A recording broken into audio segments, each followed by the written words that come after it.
Bienvenue dans le Flow Conscient, un espace où l'on prend le temps de respirer, de penser et d'habiter pleinement ce qui nous traverse. Une immersion dans le présent où le yoga, la philosophie et le développement personnel s'entrelacent pour éveiller le corps, le cœur et l'esprit. Ici, la parole circule avec intention et on laisse couler les mots sans précipitation. En solo ou avec un invité, je t'accompagne dans l'exploration d'un flow à la fois ancré, lucide et vivant. Des formats courts pour des idées longues, destinés à celles et ceux qui se posent des questions, veulent penser autrement et apprendre à se connaître. Je suis Alexandra, professeure de yoga et naturopathe, et je t'invite à entrer dans le flow, tout simplement.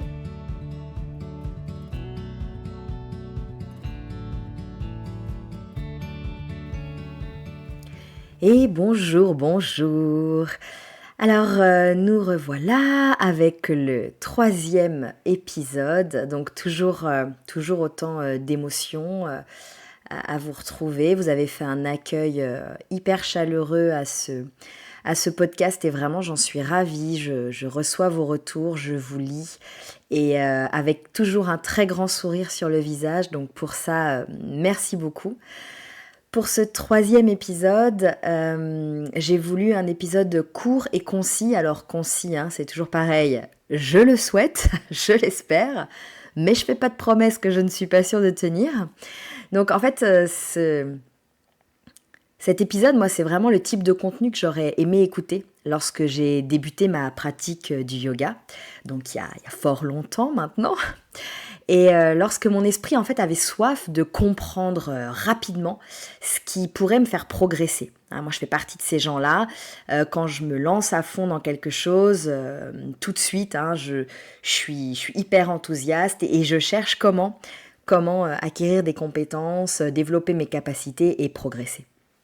Avec le recul maintenant, et puis quelques années de plus au compteur, je comprends que en fait, je n'avais pas besoin de simplement entendre ces conseils, ceux que je vais te donner.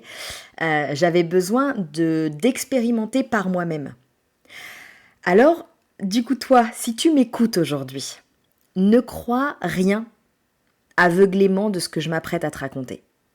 Prends ces quelques conseils, mais déroule ton tapis et fais l'expérience par toi-même. Parce qu'en fait, il n'y a pas une seule recette qui fonctionne et il n'y a surtout pas de magie.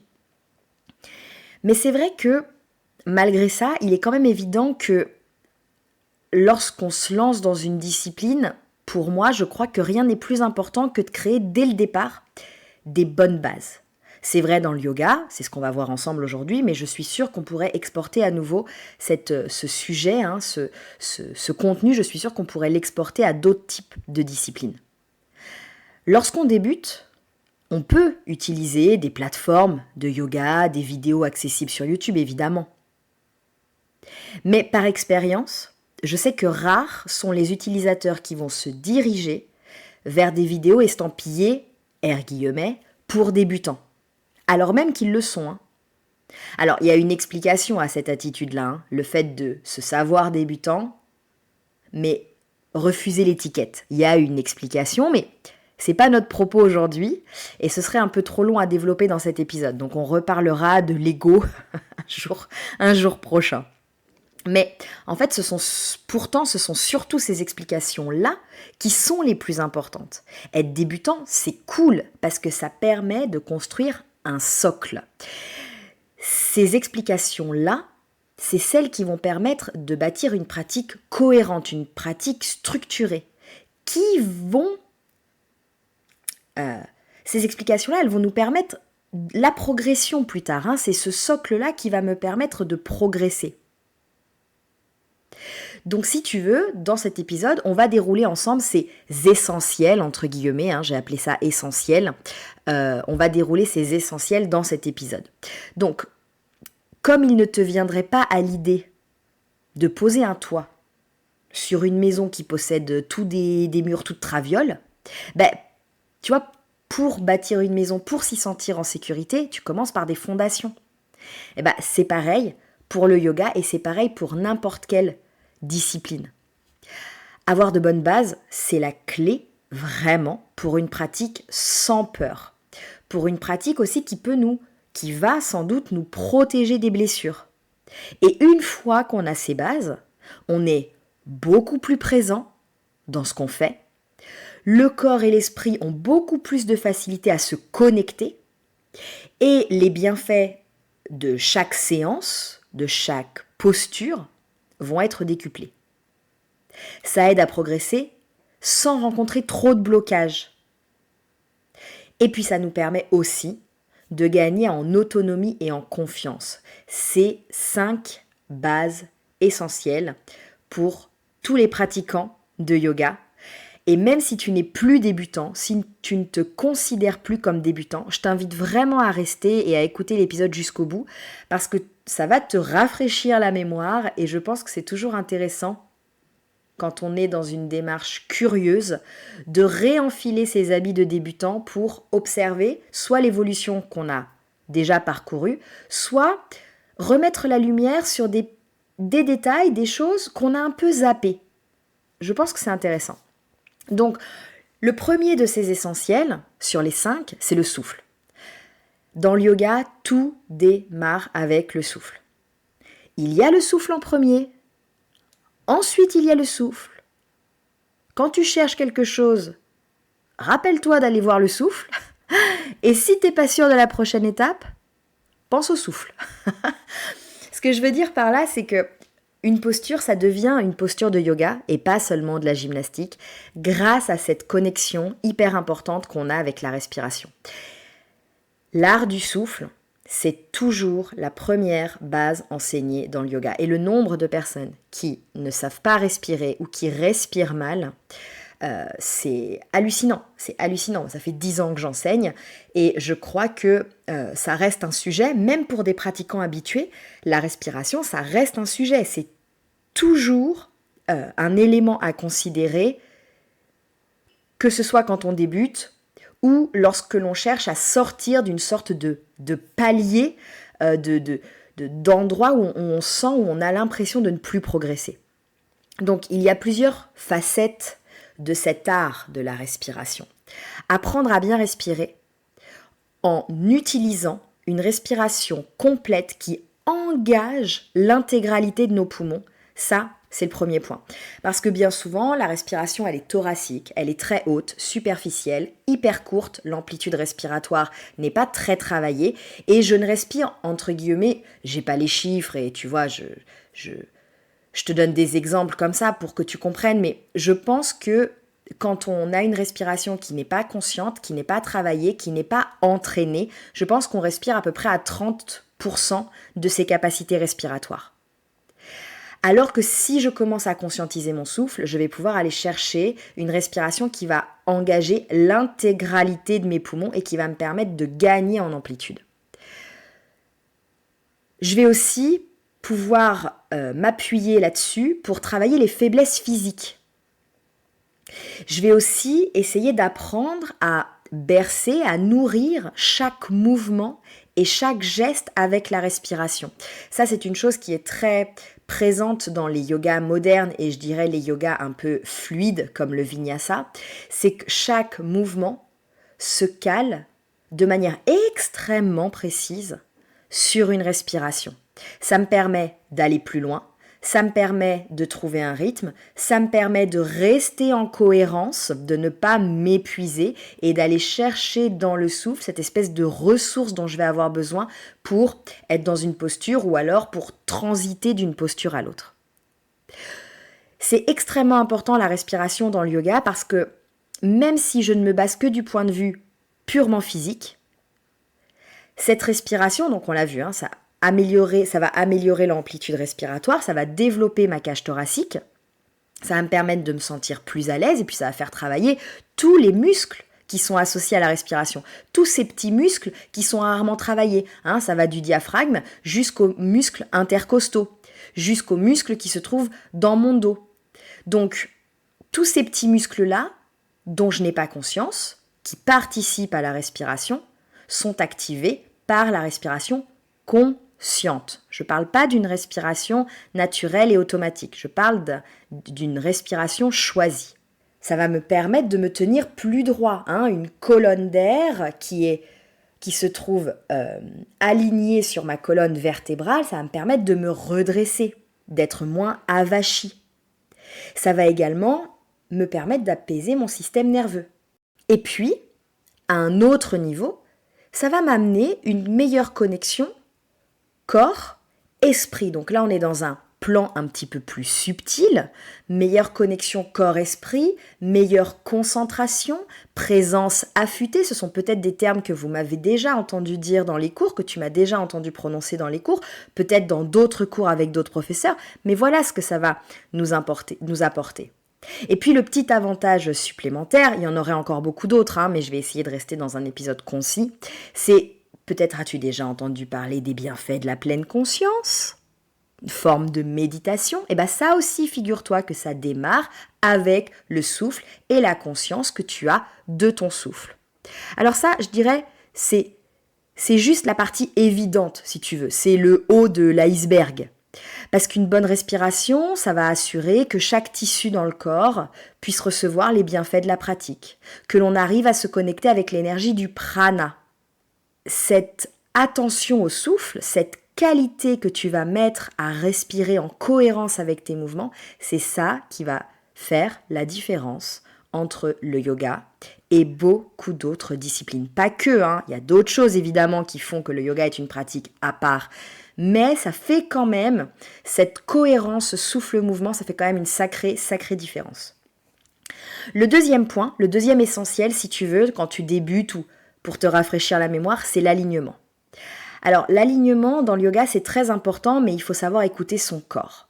Et finalement, l'alignement, il y a aussi deux écoles. Parce que c'est ce qui va me permettre d'éviter les blessures, mais ça va aussi me permettre de bien engager les muscles, ainsi que les différents centres énergétiques. Mais évidemment, chaque corps est différent. Donc, ce qui pourra être un bon alignement pour quelqu'un, ne sera pas forcément un bon alignement pour quelqu'un d'autre. Je dirais pas que ça pourrait être totalement contre-productif, mais il y a quand même des conseils qui peuvent pas être 100% généralisés. Comment placer le corps correctement dans les postures, en se respectant, comment entrer et sortir de la posture avec un alignement correct. Ça, c'est une base qui est hyper importante, qui est enseignée souvent dans les cours débutants, mais je trouve que régulièrement, c'est bien de se faire des petites piqûres de rappel.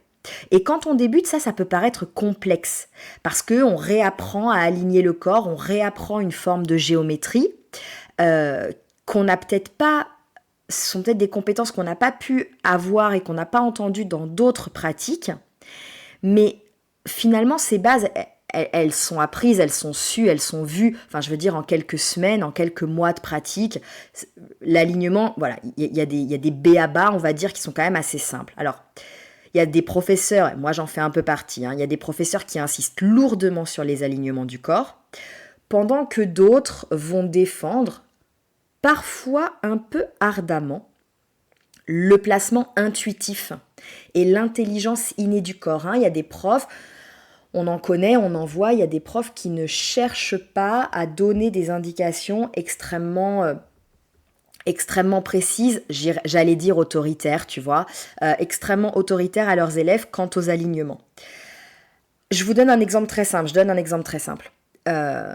si tu as déjà pratiqué, peut-être que tu as entendu l'alignement du genou au-dessus de la cheville quand on fait le guerrier 2. La jambe avant, elle est pliée, c'est une posture avec la jambe avant pliée, et souvent, le conseil, c'est aligne le genou au-dessus de la cheville, parce que cet alignement osseux va permettre une plus grande stabilité dans la position, posture debout. Ça va aussi réveiller les muscles de la cuisse et ça va éviter une sursollicitation inutile de la cheville. Parce que si mon genou s'avance trop vers mes orteils, du coup, je vais avoir la cheville en flexion, en hyperflexion et c'est pas forcément utile, c'est pas forcément nécessaire. Mais c'est vrai qu'il y a certains professeurs qui ne voient pas de problème à ce que ce genou ne s'aligne pas au-dessus de la cheville. Et finalement, pourquoi pas ? Moi, je ne suis pas là pour... Évidemment, ma chapelle, c'est l'alignement. Mais après tout, pourquoi pas ? Pourquoi pas ne pas... On pourrait ne pas défendre bec et ongle cet alignement genou-cheville. Moi, on m'a appris à transmettre ça, j'ai quand même questionné. Je questionne quand même cette notion d'alignement, parce que si dans ta pratique, ton professeur te propose suffisamment de variétés de mouvements, dans lesquels la cheville va être en flexion, en extension, dans lesquels les quadriceps, les muscles de ta cuisse, vont être engagés, dans un énième guerrier, il n'y aura peut-être pas véritablement d'intérêt à insister encore lourdement sur l'alignement genou-cheville. Mais si la séance que j'ai construite vise à la construction de la force dans le bas du corps, l'équilibre, la stabilité, l'enracinement, si ce sont les thèmes qui guident ma séance, eh bien oui, là je pense que c'est nécessaire d'insister sur l'alignement.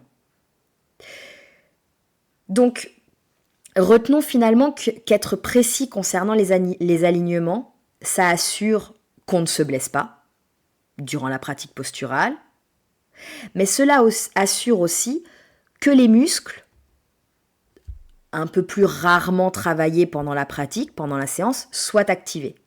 Ça permet ainsi un meilleur développement global du corps.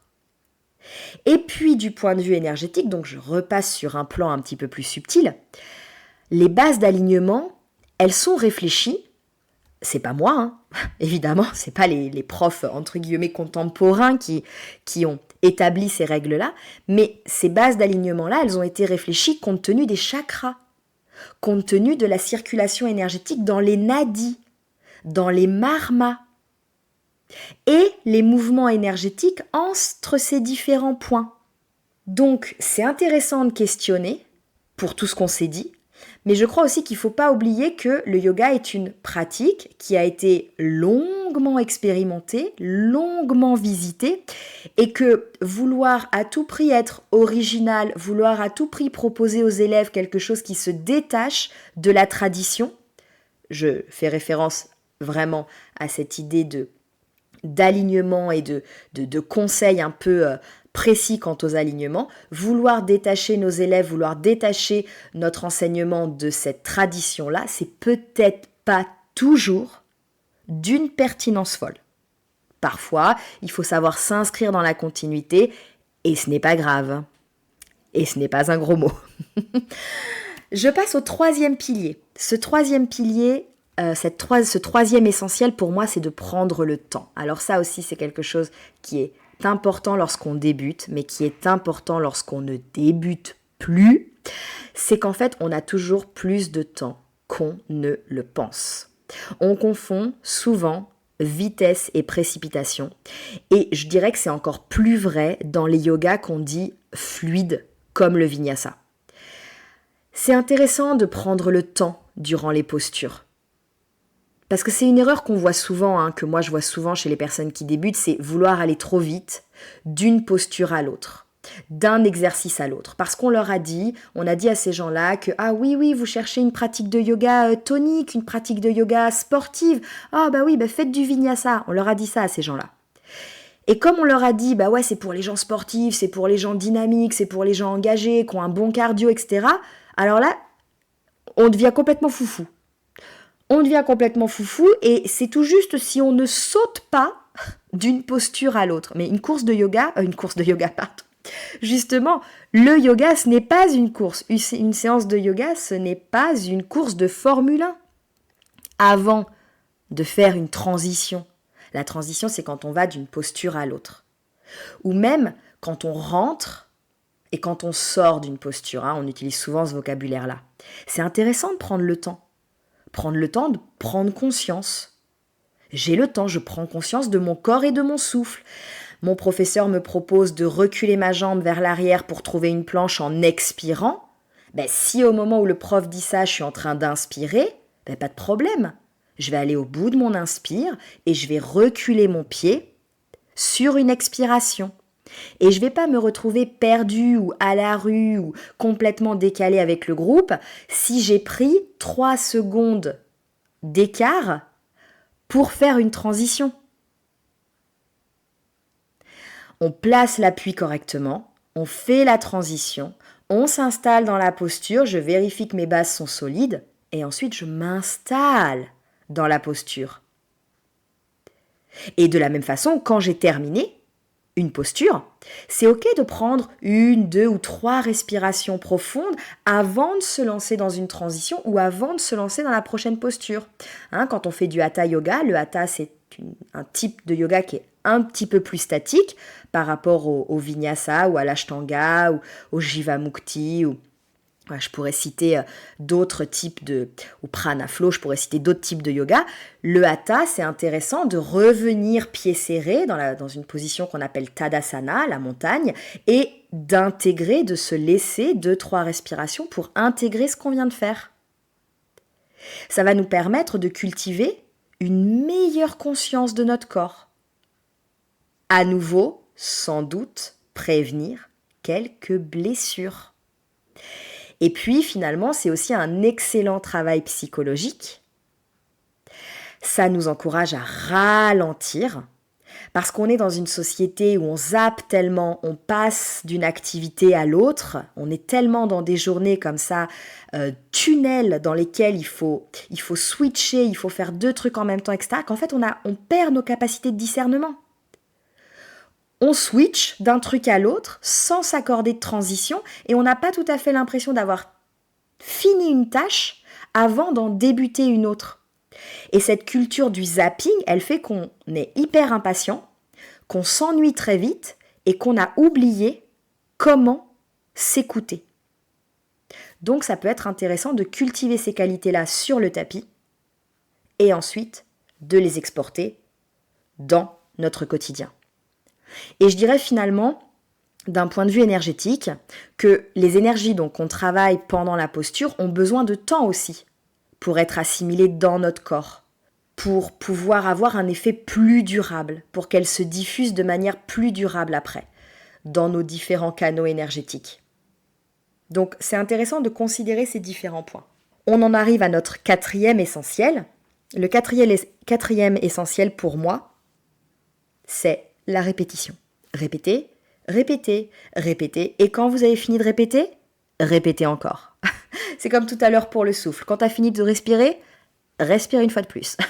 Parce que comme dans la vie, la répétition des choses simples, c'est le secret. Le yoga, ça contient évidemment une partie technique. Pratiquer le yoga, il y a toute une dimension technique. On peut, à ce titre-là, se revoir dans l'enfance. Quand tu apprenais à lire ou à écrire, combien de fois tu as recopié des lignes? Combien de fois tu as fait tes lettres? Combien de fois tu as écrit des mots avant que l'écriture soit correcte, voire jolie? C'est la même chose dans le yoga. Même si on ne cherche pas la beauté. Malgré tout, on cherche une forme de fluidité, peut-être même un peu de grâce quelque part. Donc si c'est vrai dans le yoga, évidemment, c'est vrai partout ailleurs. Que ce soit dans les postures, que ce soit pour la respiration, pour les exercices de méditation ou l'application de la philosophie du yoga, cela demande de l'entraînement et de la répétition.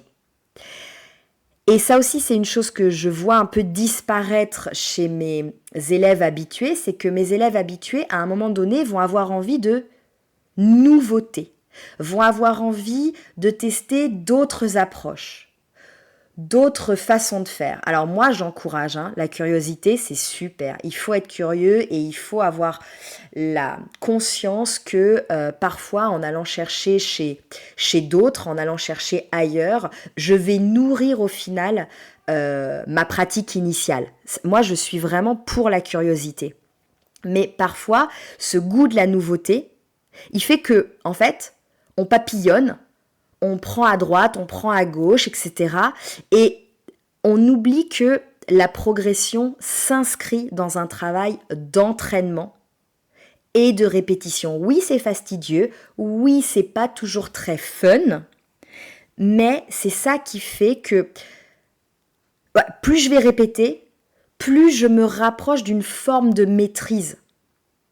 Donc, au lieu de toujours vouloir aller vers la nouvelle tendance ou toujours la nouveauté, peut-être d'abord prenons le temps de répéter ces bases, de répéter certains enchaînements, d'intégrer certains exercices pour que cela devienne un socle, vraiment. Moi, je crois que ça, c'est très important. Le fait de répéter et de maîtriser ces bases, ça va être le secret pour pouvoir progresser. C'est aussi ce qui va permettre à l'esprit d'être beaucoup plus présent durant le travail postural. Plutôt que de toujours chercher et qu'est-ce qu'elle fait ma copine devant et est-ce que j'arrive à suivre et oh là là mon Dieu je suis à la rue parce que j'ai pas compris. Ça c'est l'attitude du débutant. Quand on est un peu perdu au milieu d'un groupe et qu'on sait pas pied droit, pied gauche, on sait plus où on habite. Donc les habitudes vont permettre à notre esprit d'être beaucoup plus concentré, beaucoup plus présent. Notre mental va prendre conscience des différentes facettes, beaucoup plus subtiles, beaucoup moins superficielles de chaque posture et de chaque exercice qu'on va traverser en fait pendant la pratique. Finalement, cette répétition et cette maîtrise des bases, c'est aussi la clé pour développer la confiance qu'on a dans notre pratique et aussi pour développer une pratique autonome parce que plus je fais, plus j'intègre, plus le jour où je vais me retrouver solo sur mon tapis, je saurai quoi faire. Et j'aurai pas besoin de quelqu'un qui me montre forcément 100% des exercices. C'est pour cette raison vraiment que moi je t'encourage à t'inscrire dans un apprentissage avec le même professeur, au moins durant un temps. C'est vraiment important de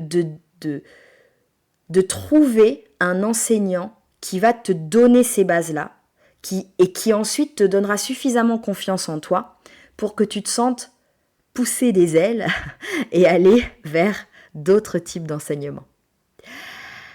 Et je vais terminer, donc mon dernier essentiel dans la pratique du yoga, c'est qu'il ne faut jamais oublier, il ne faut jamais perdre de vue que tout est yoga. La pratique du yoga, c'est pas juste les postures, c'est pas juste les asanas. Le yoga, c'est bien plus que les postures. On a parlé respiration, on a parlé méditation, on a parlé pleine conscience, on a parlé des canaux énergétiques qui circulent dans le corps. Mais on pourrait aussi mentionner le regard qu'on porte sur soi-même, sur les autres, sur l'environnement. Avant que le yoga devienne cette espèce de tendance hyper moderne et parfois un petit peu dépouillée, désincarnée, le yoga traditionnel, entre guillemets, privilégiait une pratique complète, une pratique holistique qui concerne l'être sur ses différents niveaux. Pas que physique. Parce que c'est pas une séance de gym, le yoga. C'est, avant toute chose, un chemin vers la connaissance de soi. C'est pour ça que c'est important de travailler notre être d'une façon globale et ne pas s'arrêter à cette enveloppe physique. Parce que certes, la pratique du yoga contient des postures avec des mouvements ou alors des postures statiques, mais il peut y avoir aussi des exercices, des conseils qui viennent faire monter une énergie plutôt yang, une énergie solaire, d'autres plutôt une énergie yin, lunaire. Et de toute façon, ces pratiques posturales, énergétiques, elles démarrent tout le temps avec une prise de conscience de l'état dans lequel je suis aujourd'hui. Et ça se termine, devine avec quoi ? Avec une prise de conscience du chemin que j'ai parcouru pendant la pratique. Il y a un point de départ, comme une sorte d'état des lieux si tu veux, où tu prends conscience de ce que tu es, de ce que tu as apporté avec toi sur ton tapis, ton niveau de fatigue, ton énergie, ton enthousiasme, ton stress, l'anxiété, tes peines, tes joies. Tu arrives avec quelque chose. Tu respires et tu bouges sur le tapis. Il se passe des choses que tu es capable de conscientiser ou pas, et il n'y a pas de problème. On n'est pas toujours obligé d'être en conscience et une espèce de pleine présence éveillée comme ça à 100%. Mais à la fin du cours, lorsqu'arrive ce temps où de nouveau on s'installe dans quelque chose de statique, souvent une relaxation, à nouveau, je reviens à moi, au chemin que j'ai parcouru, à tout ce que j'ai traversé. Pourquoi c'est si important de déployer cette idée que le yoga est holistique ? Parce qu'en fait, on n'est pas juste un corps physique. Et finalement, la plupart du temps, même si tu viens au yoga pour la posture, les gens qui s'inscrivent dans la discipline, qui restent, qui pratiquent encore et encore, année après année, sont des gens qui ont compris que le yoga n'était pas une discipline physique. Alors ça, je mets ma main, mon bras à couper, pas de problème. Cette pratique, elle permet de développer l'intégralité de nos enveloppes, de la plus pragmatique et concrète, l'enveloppe du corps, à la plus subtile, la plus délicate. C'est la clé pour progresser aussi dans le yoga. Avoir conscience que ta pratique du yoga postural déteint sur tout le reste. Ça, c'est vraiment important parce que pour moi, le yoga avec un Y majuscule, si tu veux, ça vient vraiment... Enfin, pour moi, je le considère vraiment comme ce qui était écrit et présenté dans les textes anciens. Ce n'est pas qu'une gym, ce n'est pas qu'une pratique hygiéniste pour le corps. Il y a une dimension qui est tellement plus spirituelle, énergétique, de conscience aux autres, de conscience du monde. C'est pas que toi et toi-même. C'est toi en lien avec tout ce qui t'entoure. On pourra y revenir. Dans un épisode, si ça t'intéresse, tu pourras me dire. Et on pourra revenir sur des dimensions comme ça un petit peu plus... peut-être un petit peu plus subtil, un peu moins facile d'accès peut-être que cet épisode-là, tu vois, parce que comme je te le disais au départ, moi cet épisode, j'aurais aimé pouvoir l'écouter il y a 15 ans, parce que j'aurais tout bien noté. Moi, je me serais fabriqué une liste, tu sais, de qualités à développer, tac, tac, tac, moi je suis Capricorne, hein, donc j'adore les listes. J'aurais fait une liste de qualités à développer, de points à approfondir, tu sais, je me serais mis comme ça un espèce de truc de to-do list à faire, vraiment, j'aurais été hyper scolaire. Mais j'en aurais sans doute oublié que le plus important, c'est de laisser le temps au temps. C'est d'accepter qu'il n'y a pas de raccourci. Il n'y a pas de raccourci. Tout doit se vivre. Tout doit être vu et revu et encore pour pouvoir être intégré. Alors connaître ces points clés, ces bases, ça ne te fera pas progresser plus vite que tu sois débutant ou que tu te rafraîchisse un peu la mémoire avec cet épisode. Mais si tu les gardes en tête, et si tu t'assures, à chaque fois que tu montes sur ton tapis, de traverser ces 5 essentiels-là, tu vas te construire une pratique solide, une base, un socle stable. Et lorsque tu te sentiras parfois un peu perdu ou un peu démotivé, lorsque tu sauras plus bien pourquoi tu fais les choses, tu pourras revenir à ça. Et tu te souviendras de ce qui compte vraiment dans ta pratique. C'est pas de te mettre sur la tête, c'est pas de faire le grand écart. Tu te souviendras que ce qui compte vraiment, ce sont ces 5 bases-là. Dis-moi ce que t'en as pensé. Je te remercie de m'avoir écouté. Et puis du coup, je te retrouve très vite pour un prochain épisode. À bientôt. Merci d'avoir pris ce temps avec moi dans le flow conscient. Si cet épisode t'a parlé, n'hésite pas à le partager, à t'abonner ou à laisser un mot doux sur ta plateforme d'écoute. On se retrouve très bientôt pour un nouveau souffle, une nouvelle réflexion. D'ici là, reste en flow et en conscience. À bientôt.